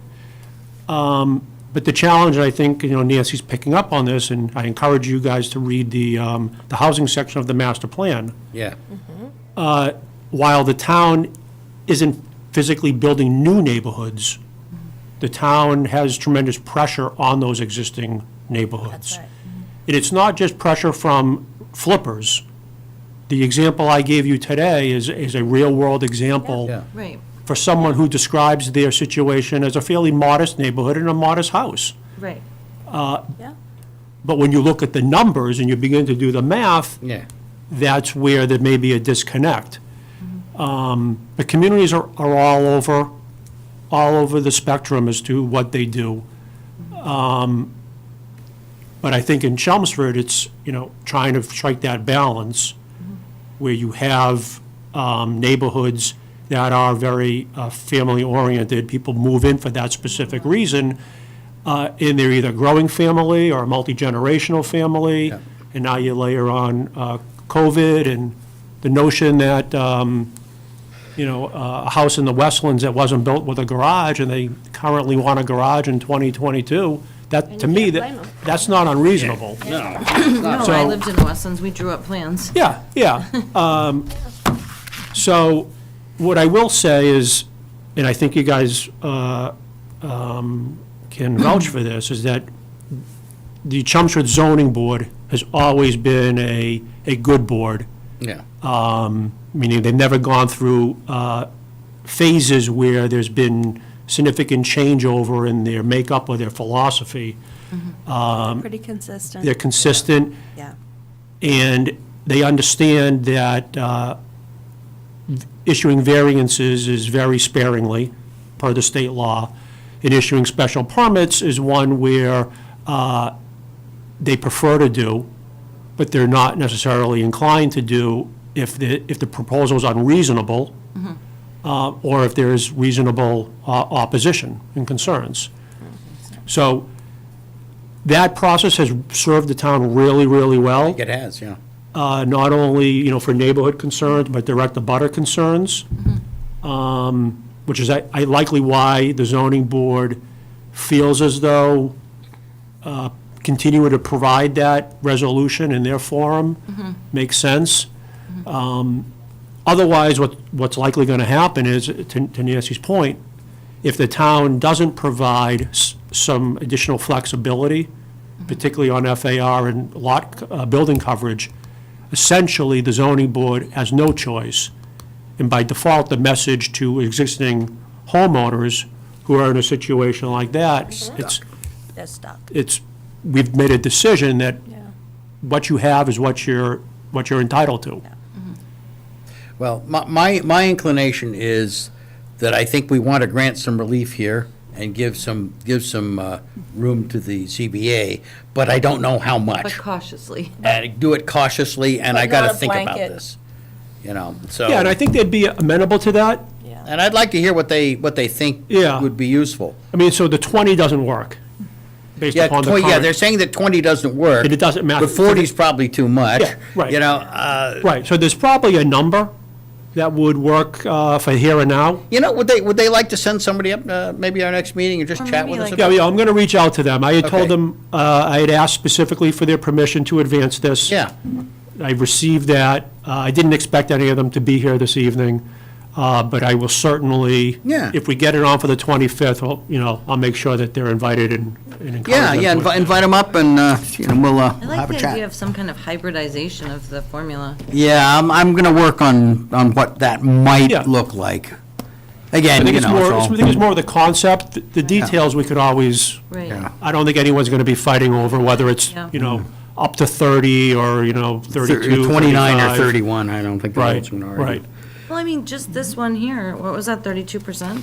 It really doesn't look unreasonable. Yeah, exactly, when you look Yeah, at heard it. Exactly. What's that, Paul? Take it in first. What does Lose he mean? 1 acre on one, you get 1 square foot on one, you get it on the other. Yeah, the something like it's FAR. like, yeah, mixed. I don't get that. Okay. I don't understand what he's saying, but that's okay. All right. All right, so you want to jump Well, you back were gonna come to? up with a hybrid you were talking about. Yeah, and that's Oh, right, a right, way. right, okay. So you take it out, yeah, I get it.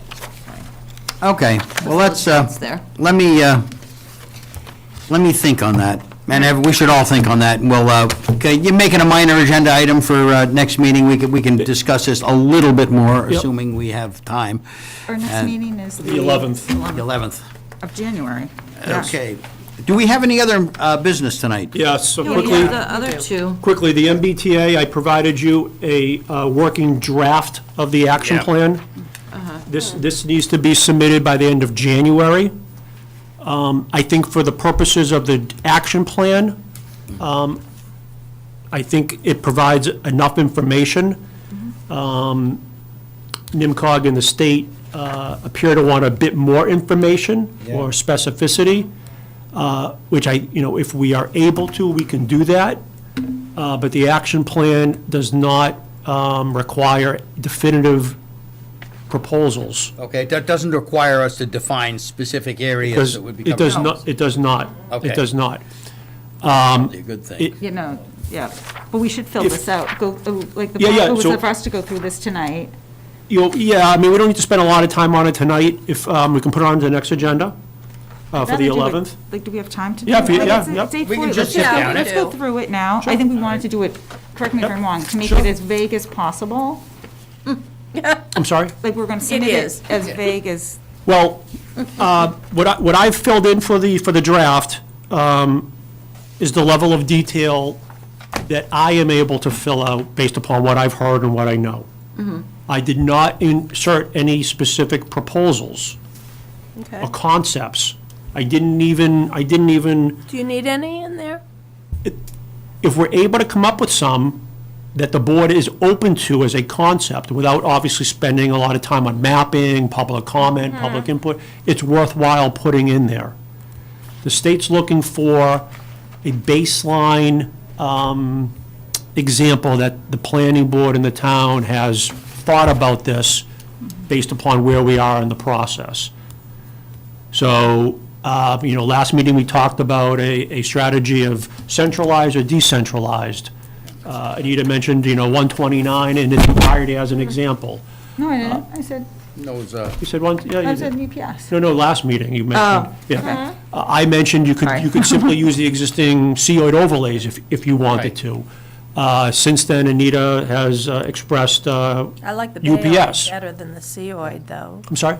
I said I like using the Bayard Sure. better than the We could use one of Seoid. those, or we could have a new Yeah. overlay for that Sure. matter. But I- So, but so I think I've there's identified those opportunities for another concepts overlay, too. in the draft, Yeah. that we would be looking at existing overlays, potentially some new overlays, Yeah, but I wasn't site-specific. Right. so And we're I'm not- basically looking at overlay. Yeah, and I'm not sure we need to be Overlays. that specific right here, right now. Okay. Yeah, so that's item 2.1.a, briefly Yes. described, right? Like, so we put down everything, Exactly, right? Because we haven't, because we can always exactly. Yep. narrow it down as we go through it. So I think Exactly, that's the right yep. way to go. Yep. So I have a question that I don't know if this is the right place for considering it, but I was talking to somebody who raised the question to me, which I thought was a good one, that we have these areas in town, like the River Meadow, for seniors that are very dense properties, and I guess it probably wouldn't meet the 15 units per acre standard, which is, does that have to be average across the town, or does that have to be? Whatever areas we designate for our MBTA In zoning. the areas we So I designate. was wondering if we could do as just an, like, is there any reason we couldn't do a neighborhood like that was built for families? Like little dwellings? We're not building, all we're doing know, is but I mean, if zoning we- areas that allow up to 15 But units To- per acre. to your comment, you remember Without the a special presentation in the missing middle. Right, think that's what what you're- you're talking I about. think what you're talking about is, yeah, we could simply zone for 15 units an acre and not specify what kind of housing we're looking for. But we could take your approach and specify the housing type. And so if you want cottages, whether they're for families, like, I think the project you're referring to, what, is it Windermere? Windermere, yeah. So Windermere is age restricted. Yeah, I that know, we but can't I'm do saying under- something like that. Yes, yes. But that was designated for families. Yes. So it would be close So- together, So and we maybe could, have services. we could be, the overlays could be that specific. There's pros and cons to being that specific. But I'm with you, Deirdre. But if the town wants to target the missing middle or a particular housing type, we could do that. That's what I personally would like to, go down that road, because I don't want, I want us to eliminate what we definitely don't want, Or maybe not need. or do not need, right, like, And again, I encourage you to read the housing that, and like, chapter of and the do it master that plan. way, like, there are communities, right, that have, single-family little, they're all next to each other, right? Communities that maybe they're detached, and that's okay. Like, we like that look, if we have to go down that, right? Like, that fits. But I know what I don't like, and what I don't want anymore in town. Like, I have strong feelings about that. But I like us to go pursue, like, to look at that, and we look at this, and it's not kind of. So, I did not include the missing middle in this. If the board's comfortable with using that language as a starting point, more than happy I to put it actually in. think that's not a bad idea. Yeah. Okay. All right, so then, section 3.1A is asking if you think you have any existing possibly compliant districts. So I've included that UMass West campus is Yeah. what we believe Yep. is potentially compliant. At least it was designed that way. Yep. 3.1B asks, in your existing districts, if you're considering using existing districts, what would need to be revised? And they give examples, use table, dimensional regulations, parking. It's likely all of those and more. Although my narrative, I'm suggesting that it's unlikely we're going to use any existing zoning districts other than maybe the RM. Right. And the only reason I mention that the RM is a possibility is that the units per acre is not 15 units per acre. It's probably less than that. But it could be modified to be Yeah. What's RM? 15 by RM is acre. multifamily. Which, So, at which point. along Littleton Road, overlay's Tingsboro probably Road. do it. Yeah. So again, depending on what the strategy is, if the strategy is purely a exercise for the sake of an exercise, where you're not necessarily looking to Promoting the meet building of- specific needs, community needs and wants, and you're just doing it to comply, zoning existing properties that are already built for multifamily and zoned for multifamily doesn't result in a change in the physical built environment. So some of those, like what's it called? Foxwoods on Littleton Road, Foxden is, whatever. But there's a bunch of multifamily properties on Lower Littleton Road that could be. You could just take the whole area and Yeah, overlay just it. put a big overlay on it that says that within this overlay, you can build up to 15 units per acre by right. And anything over that requires a special permit. yeah. And what that does, And it's unlikely that much of it would ever be built out because it's already built into with a condo multifamily. association, right. But what that doesn't need is, But it meets It the doesn't change- it requirements of doesn't- MBTA. similar to the conversations we had today with McFarland Yeah. and people buy in certain neighborhoods with the expectation that the neighborhood doesn't change. And so one of the strategies, whether it's MBTA zoning or any other zoning, is to try to give deference to your existing map. And so using MBTA zoning and mirroring it under our existing multifamily zoning doesn't result in a map change, which doesn't necessarily change For the neighborhood. multifamily allows how many units? Only it allows up to 8. Okay, that's where I have an issue then. And understood. Right, understood. like, if we're gonna take our existing multifamily, now we're increasing it. And if we're gonna increase it, then I wanna put more thought into it, to what we really Exactly. wanna. He's saying it would be theoretical, because there's a condo association. Yeah, but like every time, but No, then, to- but then totally get someone it. comes in and, you Right, know, whatever. right, Like, right. next thing we know, we're like, oh, they did that, what are they doing? Right. And what are they building? That's a lot So- worse. so Right? Like, if another we're gonna example is do Route- something like that, I like this to be a little bit more The Route thoughtful. 129 overlay, the Bayard, Yeah. where we already allow multifamily across the entire Bayard. Now, when we have reviewed multifamily applications there, we have looked at them in terms of the appropriate economic density being somewhere in the 15 to 25 units per acre range. We could very well make 15 by right, not requiring a special permit. Anything over that still requires a special permit. Right. And that's a whole lot of acreage, which would give us, you know, all the numbers that we need. Plausible compliance. But plausible compliance, but it's not going to get built out any faster than anybody would have built it out anyway, based on demand. I don't know. So- I'm a little hesitant about doing like a whole area like 129. And if multifamily is up to 8 right now, then just taking a multifamily and saying, let's. No, I understand. Yeah, like, understood. I'm a little Yeah. concerned. I want to Right. put more thought about So- No, absolutely. what we're allowing. And, you know, Evan, where do we have multifamily zoned that is not built out? They're all built out. Well, that's the point.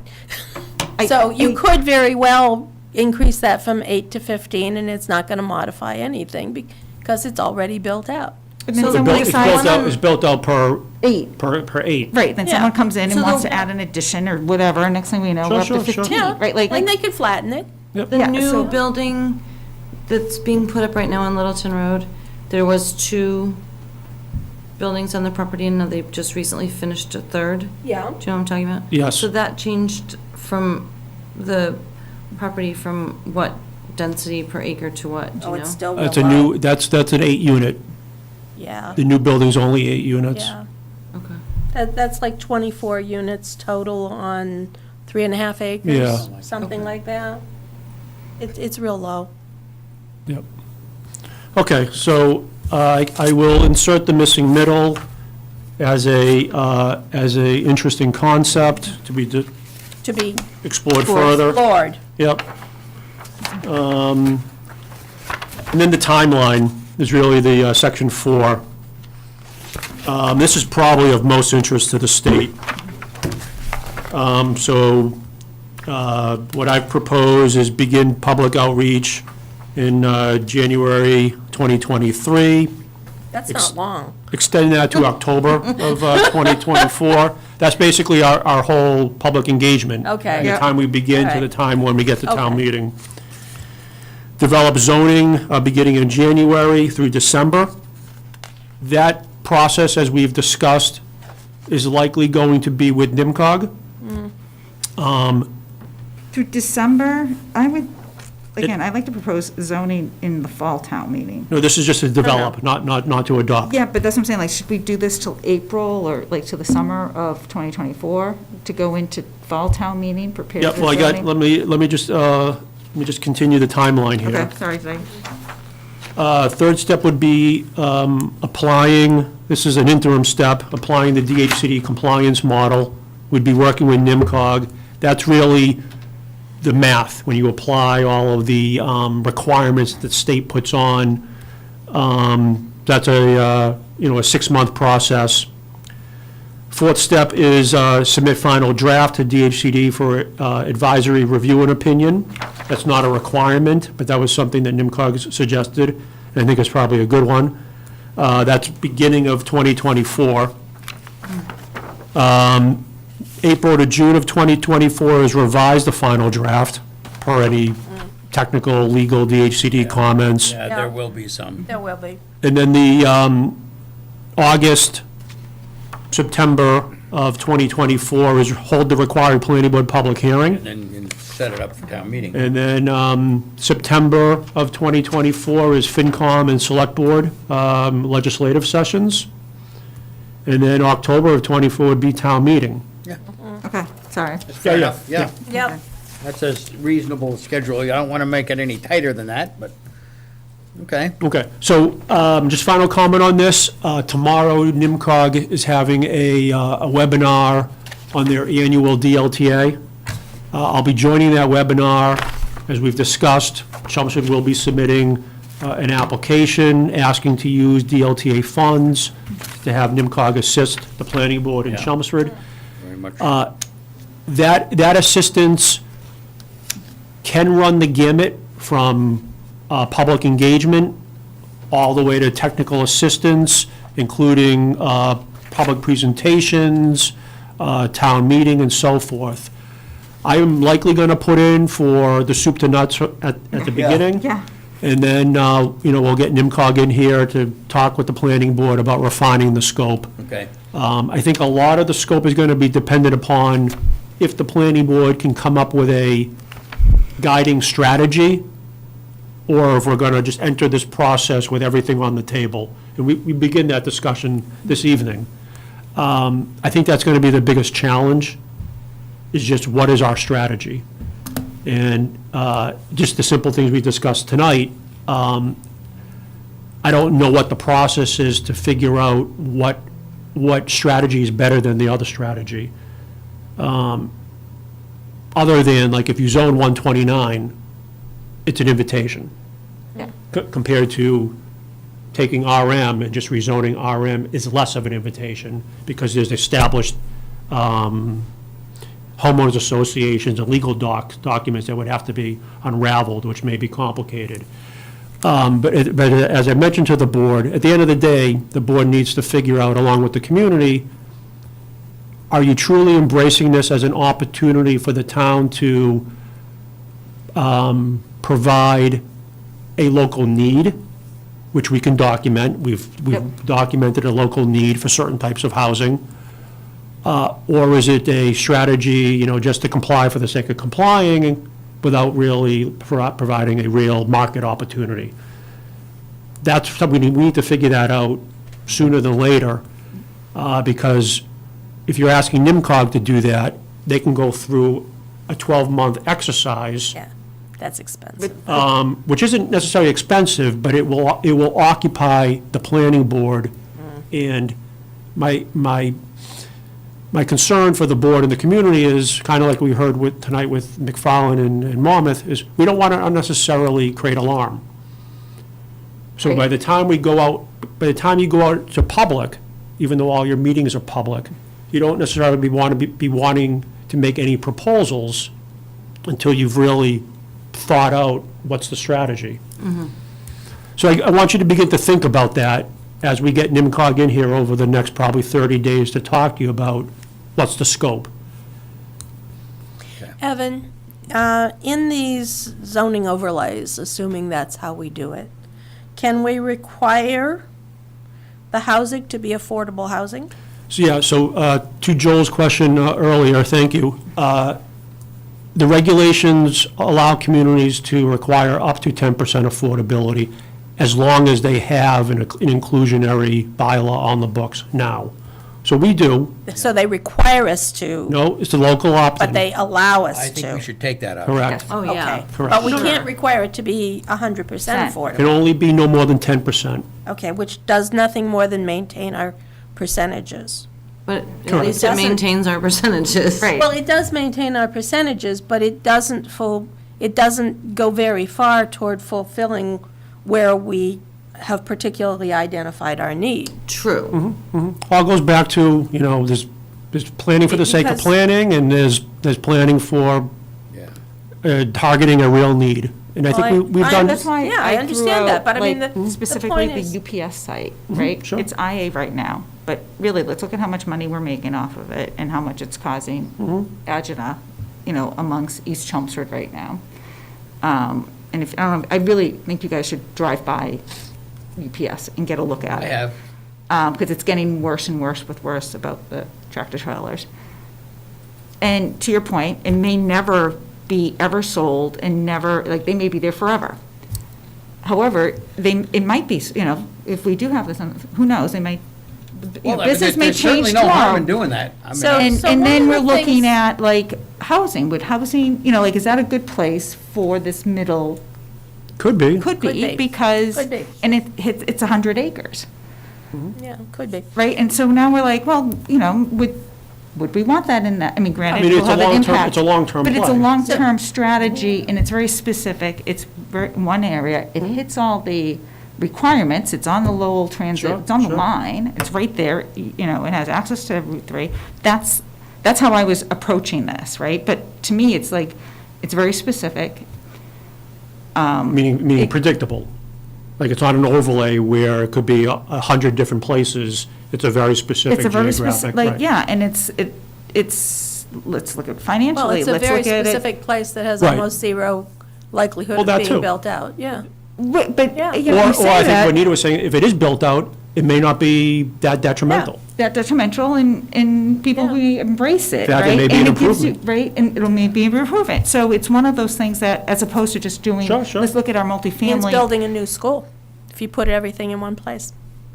Could be, but Yeah, it I think we does. need a new school, we're already there. This is these are the good thoughts that we need to Yeah. begin to, Like, percolate. again, are we gonna sit here and do this for the sake of doing it? That's one thing, and if we're not, we're gonna try to be thoughtful with it. Yeah.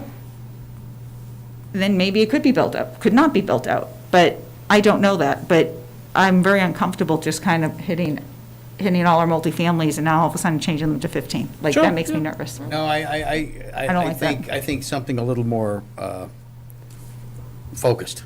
Finessed.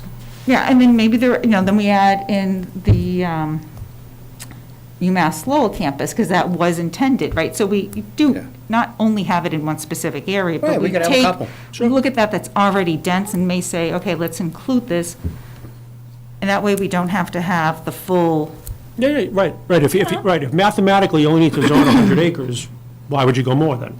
right, but if we can get if we could get, I don't know. Sure. I don't know what the number So, is, I'm but if we thinking- can get yeah. more of the, like, to your point, that those units that we like, right, then we can be more specific. Agreed. Yeah, and as Joel mentioned, I mean, this will be a robust, public engagement, bring in David Hedison, the Housing Advisory Board. We'll figure it out. I think what I'm hearing is there's lots of ideas. Yeah. Unfortunately, Chelmsford has lots of real options if we want to take that approach.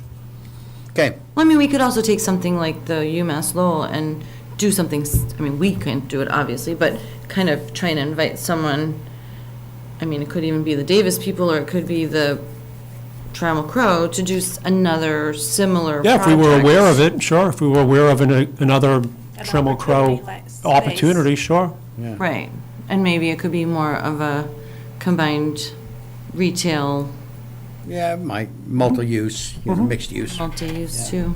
Well, we're beginning to drift off, I Okay, think, so- into the woods, so- but I think you've got enough there to Yep, get us to the next absolutely. step. Yep. All right, so last item is just the draft updated rules and regulations per your last meeting. On your handout and on the screen, I added the quality to the landscape section. Yeah. So that's verbatim. And then I added a new section, 2.10, which deals with the sustainability checklist. Oh, okay, perfect. Yeah. So what we talked about with the Clean Energy Committee was scheduling the required planning board public hearing to amend your rules and regulations as soon as possible. Yes, yeah. I know So that, Valerie was again, doing that date would likely be January 25th, which I think scheduling-wise, if we can do it, maybe we open it. Again, there's no commitment that the board has to spend the entire evening getting to it or finalizing it on the 25th, but it at least begins that process. Yeah. Okay. Let's do The that. 25th is Davis. Correct. And then now this, is that it, or is there other things too? If you end up continuing either 250 or 270 from the 11th, could be on the probably. 25th. Well, could we move them to February? Yeah. Like, we don't have to continue them to the 25th. We don't need to, yep. Okay. I mean, if, what I'm hearing is that the board's priority or interest is Davis for the 25th? Yeah. Just Which think it'll makes be sense, makes sense. a long Okay. meeting. Okay. All right. That's all I have. Thank you. Okay. Anything else? Yes. I'd like to make a motion. Good. Did Nancy have something to Nan's say? got her hand up. She wants to say something. After Nan has something to say. Motion to adjourn. She beat you. Oh, That's I'll what it second means to that. be in the room. All right, move second in favor? Aye. We are adjourned.